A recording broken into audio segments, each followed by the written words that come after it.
It's time for this week's episode of Brandon Sports Talk, featuring in-depth interviews from those who are trending in the world of athletics. And now, here's the host of Brandon Sports Talk, Brandon Pate.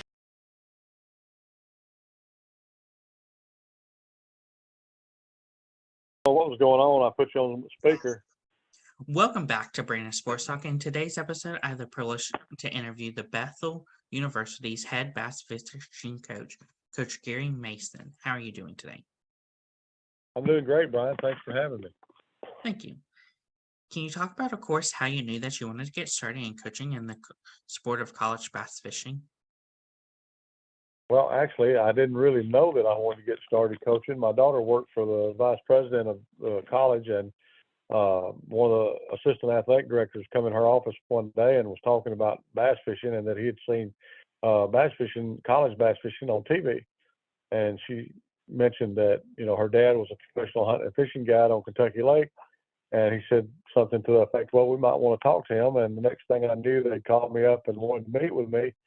And I was the outside advisor at the time for UP Martin and was helping us a little bit. I wasn't a paid coach, but that was in 2009. And so we met with the athletic director and his directors. And next thing you knew, we had a team. Of course, what was that experience like getting to be the founder of the Legends of Outdoors?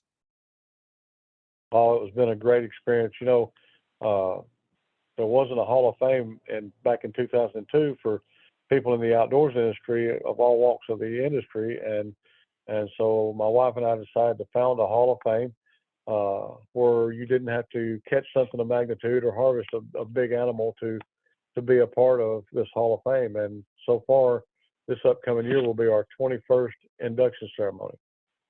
Of course, what is that like, obviously being a part of that Hall of Fame and getting that started? Say that again, please. What is that experience like getting that started from the ground up and starting up the Outdoor Hall of Fame? Oh, it's been really a great experience. I've got to meet a lot of people across the outdoors and other people just want to shake their hand and get their autograph. And I've actually got to become great friends with so many wonderful people in this industry. Of course, because of creating this Hall of Fame. Of course, after starting the Hall of Fame, what was that like getting into college coaching and coming to Bethel University? Well, it was kind of a different lifestyle for me because I had no coaching experience on a college level. I had coached a lot of baseball, little league and senior league and stuff as my boys was growing up, as a lot of us fathers do. But I didn't have any experience coaching, especially at the college level. And so I had to learn a lot, really quick about, how to deal with the financial part of it, how to recruit and that type of thing. So it was pretty much an eye opener, but we got through it. And I think this is going to be our 14th or 15th year of doing this. So it's been a great experience. As a head coach, what was it like getting started and starting it from the ground up? Well, anytime there's nobody else doing something that you decide to do, you're kind of on your own playing field, so to speak. And I was able to be a groundbreaker and was able to kind of set some standards and guidelines that others now follow for the most part. And that's been a real joy to me to be able to be the leader in something like that. I didn't have anyone else out there to bounce questions off of or to gain experience from because there was not another coach in college bass fishing in America. So I kind of got to do it my way, as Frank Sinatra said, and evidently it worked. Of course, what was that experience like being the first head coach in bass fishing to offer a bass fishing scholarship to your athletes? Well, it was a really neat experience because when you tell people, that you are a bass fishing coach and that you offer scholarships in a sport that we used to all get in trouble for skipping school, and now these kids get to miss school, and of course they still got to do all their work, but they get to miss school to go fishing. That's kind of a complete turnaround for all of us that was in high school back in the day or college and would skip school to go do stuff like fishing, but it was really neat to see these kids' eyes light up as you signed one of them and you recruited one of them. And, this is just like baseball, basketball, or football. We play under the same guidelines and under the same set of standards and obligations. Of course, what does that day in the life look like as a head coach for a collegiate bass fishing program? Well, I start out pretty much like, any other coach. I get up in the morning and grab a cup of coffee and head to my office, which is just outside my home. I've got an office at the school, where I meet a lot of folks at on campus, but mostly I am either in the front seat of my truck or here at my office at home when I'm recruiting. And my day is typical of any other college coach, making phone calls, sending emails or text messages out to potential students that show interest in our program and in fishing. And then also there's times when I'll be out on the road meeting and greeting college anglers and high school anglers, especially. So spend a lot of time talking about fishing. What does a typical competition day look like for you as a head coach versus for your bass fishers? Well, for me, first and foremost is, getting up in the morning. Most of our guys, I don't have to wake them up, because they're up and ready to go about the same time I am. But, just going out and checking with the guys, making sure they got everything they need the evening before. And then that morning when they pull out, still in the wee hours of the morning in the dark. And then I head on over to the blast off site and watch the blast off in most cases. And then I come back and get to work on projects that I'm doing and calling people as they're out there fishing. I don't get on the water when they're fishing because, there's things that they need to be doing out there, and I don't want them to think that I'm second guessing them. So I give them the opportunity to get out there and do their thing. And I stay on the shoreline, and if they need help, I'm only a phone call away. Of course, what does that typical competition day look like, and who are some of the people that you compete against? We compete against everyone out there that's got a college fishing team or program. As we go through the competition, normally the weigh-ins will be about 3 o'clock in the afternoon. So all the coaches and parents will meet at the weigh-in site and watch the weigh-in. If you're cheering for your school, you're cheering for the guys on your team. There's college competitions that we may have 2 or 3 boats in, and some that we may have 15 boats in. So there's a lot going on during a weigh-in. Most of the weigh-ins are televised either over the internet or even on ESPN or somewhere like that. But our day is typically a very long day because when we get back after the weigh-in, you got to get ready to go tomorrow. So as coaches, we try to help the boys, get ready with their boats and all the stuff they need. And then, we take them out to eat and make sure that they've got plenty of food in their stomach to go tomorrow, because these guys won't quit fishing long enough to eat a snack. Try to tell them to drink a lot of liquids during the day, but they've got fishing on their mind, and each cast could mean the bass that wins a tournament.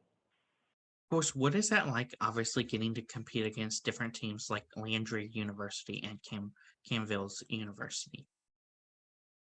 Well, as I said a while ago, we compete against everybody. So there may be a tournament with 250 boats that sees, 120 schools from across the nation, especially a Bass Masters or Major League Fishing or a collegiate championship.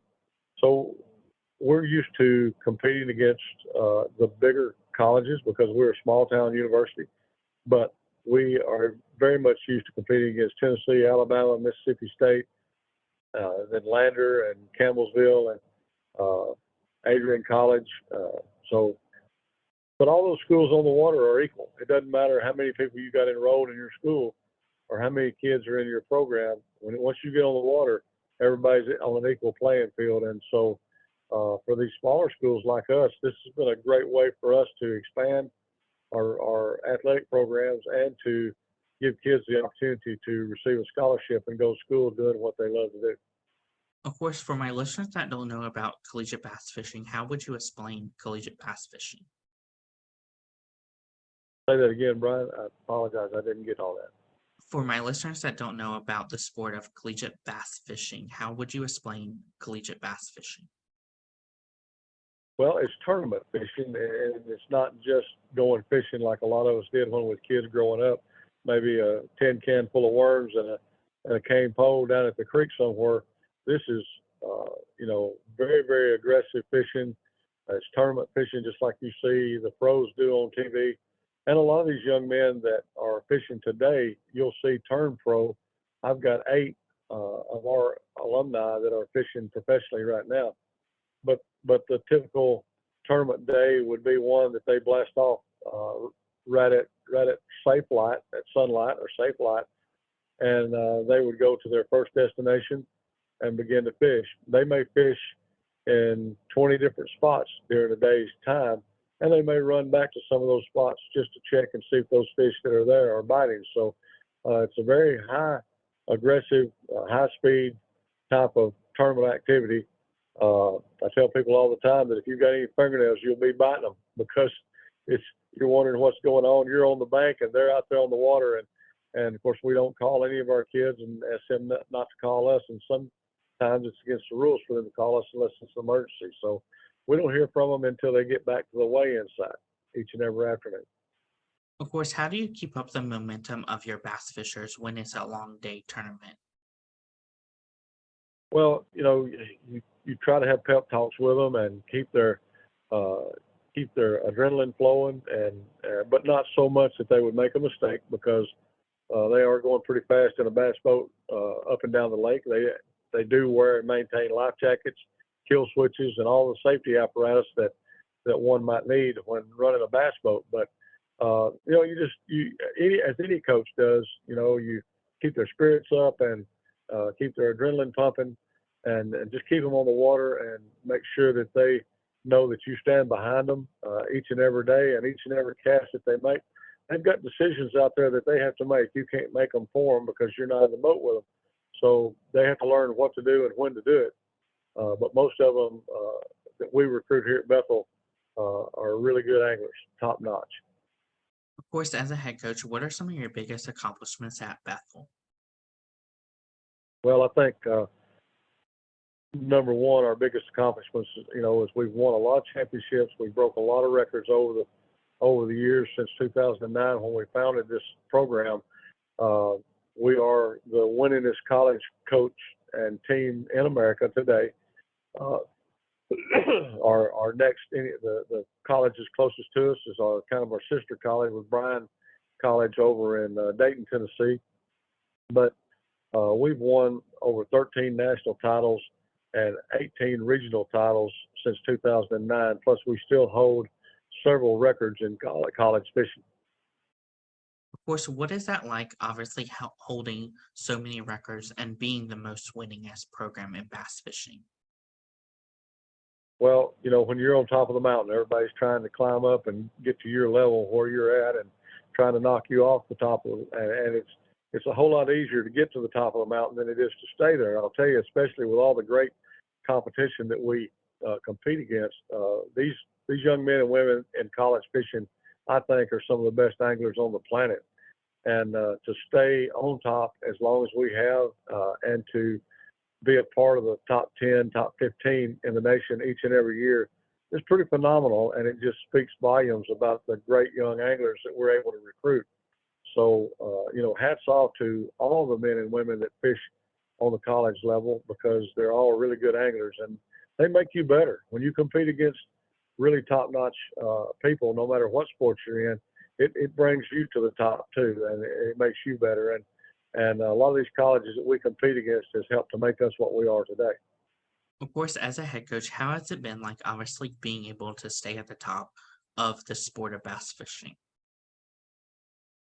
Well, it's very rewarding to be at the top, and nobody wants to be in even second place. You want to be in first place, but this is a sport where you're a winner no matter what. If you get to compete, and you're competing at this level, you're going to be walking across a national camera on stage with your jersey on, representing your school and your team, your coach, if you have one. Some of these teams are club sports teams, so they're college student angler run.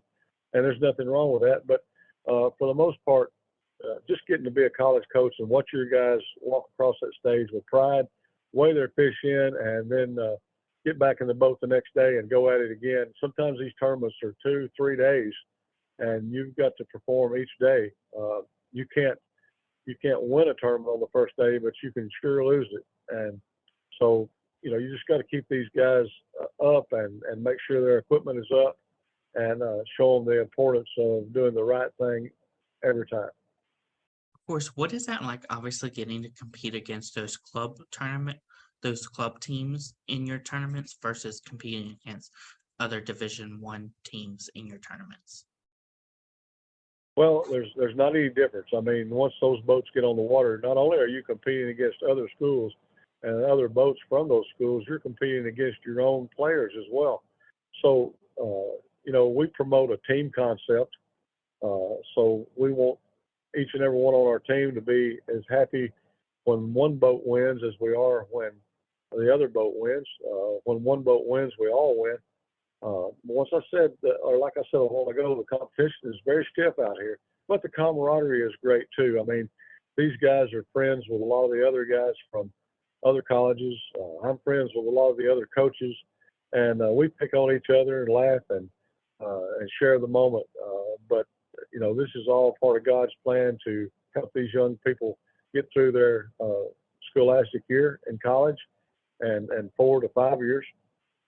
So I think we've got to, as coaches, we have to instill a lot of great things on them. We get these young people when they're just getting out of high school. They may look full grown, but they're really not, at least mentally.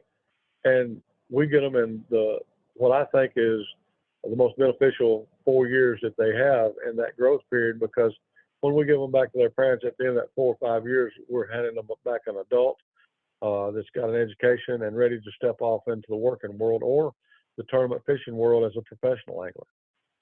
Of course, can you talk about the culture that you've built for the program? Can I talk about the what, Brian? The culture that you've built for the program. Say that second word again. I apologize.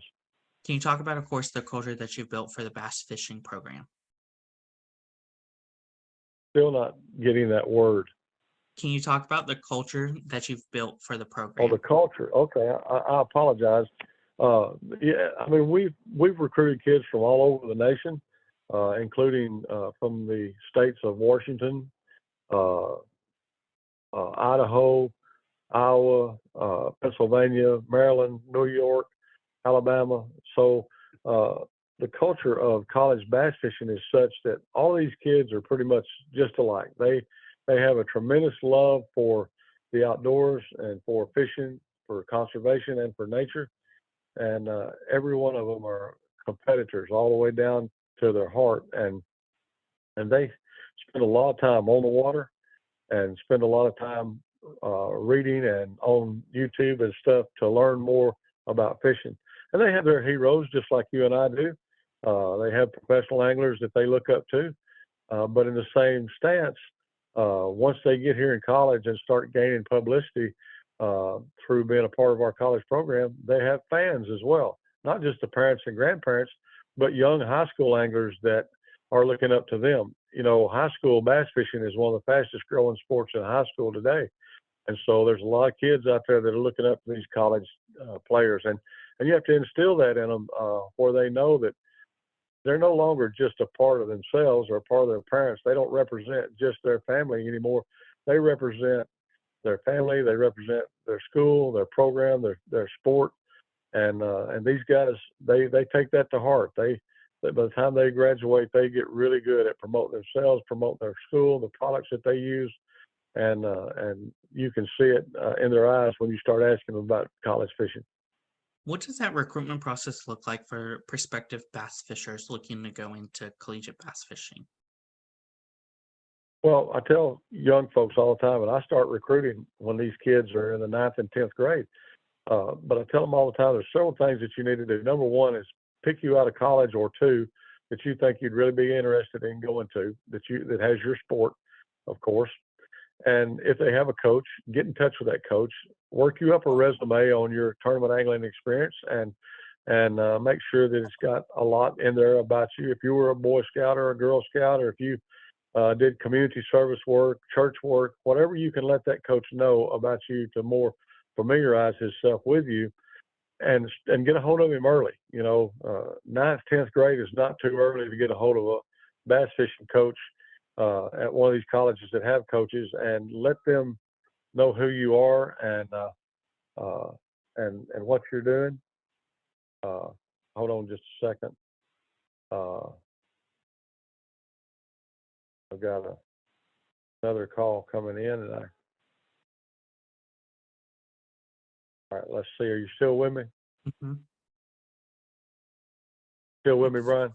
Yeah. I'm sorry about that. Yeah. Anyway, you know, I tell these young kids to get in touch with that coach and send him as much information about himself or herself as they can, and then stay in touch with him. You know, when you go fishing, if you catch a nice bass, send me a picture. Let me know that you're out there on the water and that you're practicing and that you're doing things. If you do good in the tournament, let me know. And let me know where you're going to be fishing at. There might be somewhere you're fishing that's close to me or close to where I'm going to be, and I can come and see you. So, but the big thing I think to a young student is to make sure that that coach learns who he is, what he's all about, and what type of person that he is. Of course, what do you look at in those prospective student athletes when going out, looking at them on the lake? Well, I'm looking at the lake or looking at a student. No, when you go out on the lake to look at this prospective student athlete, what are some of the things that you look at? Well, I don't normally get on the water with them. The first thing I look at is that resume that they send me, that I demand from each one of the student anglers that come out of high school that want to be a part of what I'm doing. So I ask them to send me that resume. On that resume, I want a couple of references that I can call and ask about their moral standards, their education, and their ability to make the grade in college. And then I want to talk to that student personally. And after talking to him over the phone and through text messages and emails, I'll invite that student. If I'm very interested in recruiting, I'll invite him to our college for a sit-down meeting with me and their parents or guardians, and we'll visit. And then if they like what we are and we like what they are, then we'll do a signing, and we'll sign that student to a scholarship to come to Bethel University. Pretty much like any other sport in college right now at the time. Of course, as a head coach, what is it like seeing your freshmen get to put on that Bethel bass fishing uniform for the first time? Oh, you ought to see their eyes light up. You know, when you hand them their uniform jersey, their eyes light up and that big smile comes across their face. A lot of these guys have dreamed about being a part of Bethel University. I got one boy that's coming this fall as a freshman, and he's been in touch with me since he was 12 years old. I've got another guy on the team that's going to be a senior this year, and he too was in touch with me when he was 12 or 13 years old. And their dream was to come to Bethel University. We were able to make that dream happen for them, although there's a lot of young people that contact us that may not get on the team, but every once in a while one comes along that does get to live that dream, and see those eyes light up and that big smile come on their face when you hand them their jersey for the first time. It's really a special moment, and one that I don't take lightly. As a head And I know coach, they don't either. as a head coach, what is it like seeing those students go on to be professional bass fishers after collegiate? Oh, that's one of the greatest feelings in the world, to know that you helped one of these young men or women to chase their dreams and to create a career path for themselves, and to get to watch them perform. And each one of them are always talking about, you know, that they attended Bethel University and they played under Coach Garry Mason. And it's just, I get chill bumps thinking about getting to watch kids that I've shared time with and got to be close personal friends with, as well as their coach. You know, I don't care who you are. If you go to college for somebody and you play for them for 4 or 5 years, you have ups and you have downs, but we all get through it together as a team. And to get to watch those young men and women pursue a professional career is phenomenal. Of course, what are some of your future plans in the sport of bass fishing at Bethel University? Well, of course, we're always recruiting future athletes. We're always looking for great sponsors to help these young men and women with products that they need while utilizing in the sport of bass fishing. And then, we're always looking to move forward in our fishing, excel.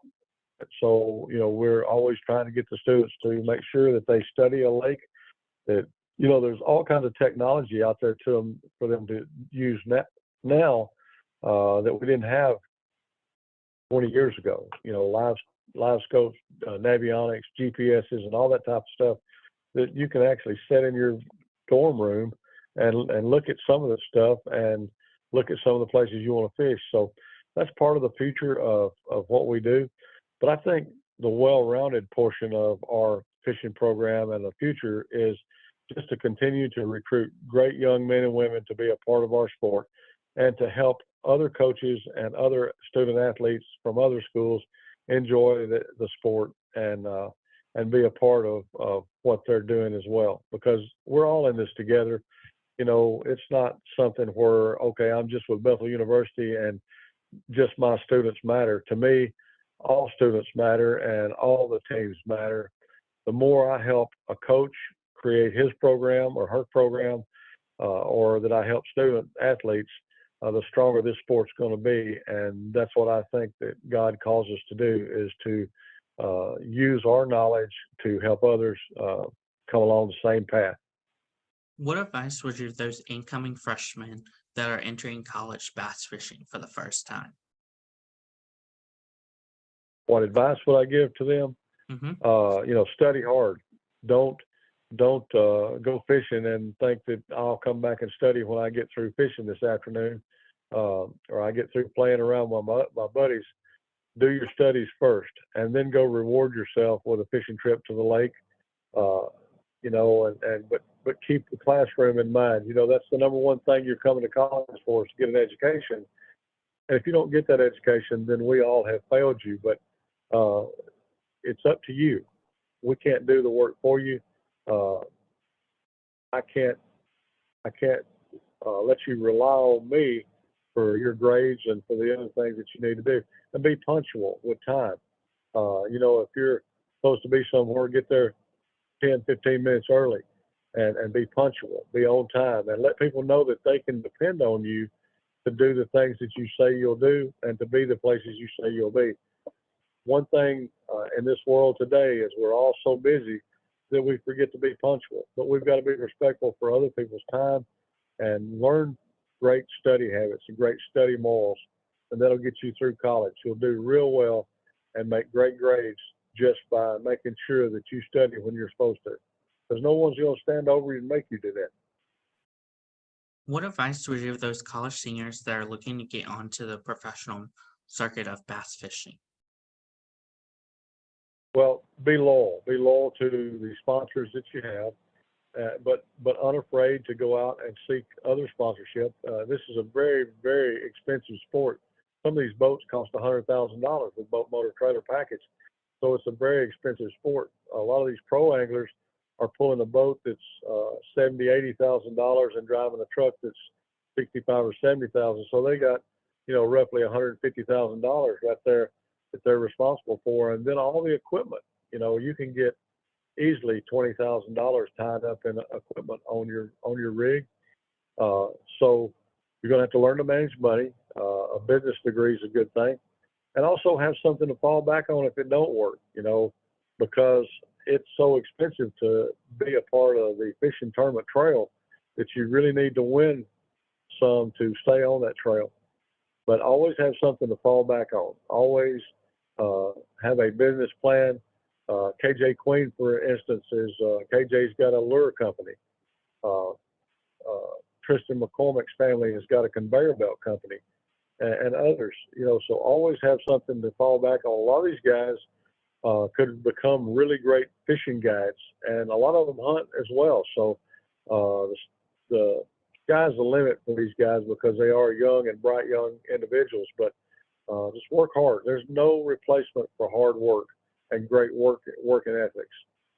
What advice would you give those collegiate bass fishers that are looking to get into coaching college bass fishing after their career of being a bass fisher ends? There's some of those guys that's already done that. They've come out of college and started high school. I mean, started a college team at their college where they attended, and it works. You already know the ins and outs of that team and that particular school, and so becoming a coach there, if they'll start a program or if they have a program that's not coached, it's a great opportunity for you. If you're going to go to another college or you seek employment from another college that you didn't attend, I would say just go in very confident to the athletic director's office and sit down with a great business plan and show him what can be done. Be sure to remind him that this college fishing has national cameras at most all the time when you fish a college tournament. So the publicity opportunities are really strong for especially a small school that wants to get into a big publicity page. Of course, what advice would you give those head coaches such as yourself that are looking to start a bass fishing program for their college? I would say, if you're able to do that, if you're able to get with the athletic director and spell out everything for him where he's in agreement that he would like to see that program started.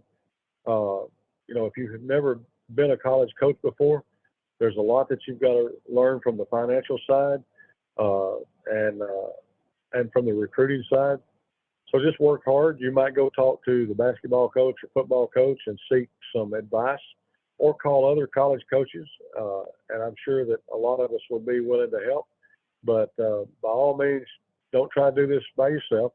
My granddaddy used to have a saying that if you see a turtle up on a fence post, he didn't get there by himself, and none of us got where we're at by ourselves. So don't be afraid to seek advice, and then use that advice to the best of your benefit. You don't have to use everything that I tell you.